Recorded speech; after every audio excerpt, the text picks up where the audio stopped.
మెదక్ జిల్లా చేగుంట మండల కేంద్రంలో తెలంగాణ తొలి ముఖ్యమంత్రి కేసీఆర్ జన్మదిన వేడుకలను బీఆర్ఎస్ పార్టీ శ్రేణులు ఘనంగా నిర్వహించారు. ఈ కార్యక్రమంలో అధిక సంఖ్యలో బీఆర్ఎస్ శ్రేణులు పాల్గొన్నారు. మరి ముఖ్యమంత్రి చేసినటువంటి సంక్షేమ పథకాలు అనేకమున్న పథకాలను ఈ కాంగ్రెస్ ప్రభుత్వము అదే మళ్ళా కేసీఆర్ ఏదైతే చేసిందో అదే పథకాలను ఈయన చేసుకుంటూ ప్రజలను మభ్యపెట్టి ఓట్లలో గెలిచి ప్రజలను మోసం చేసిన ఈ కేసీఆర్ కాంగ్రెస్ ప్రభుత్వం చాలా ఇబ్బంది చేస్తుంది ప్రజలను. కరెంటు విషయంలో కానీ, రైతు బంధు విషయంలో కానీ, రైతు రుణమాఫీలో కానీ, వృద్ధాప్య పింఛన్లకు కానీ ప్రతి విషయంలో కాంగ్రెస్ ప్రభుత్వము ఈ ప్రజలను అనేక ఇబ్బందులు పెడుతుందని తెలియజేస్తున్నాం. ఈ అడవిలో ఉన్నటువంటి పులి ఇప్పుడు లేచింది అనగానే మన రేవంత్ రెడ్డి ముఖ్యమంత్రి గారికి చాలా భయం పుట్టుకుంది.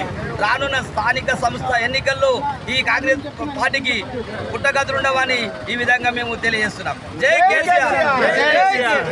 మరిన్ని అప్డేట్స్ కోసం మా ఛానల్ని సబ్స్క్రైబ్ చేయండి.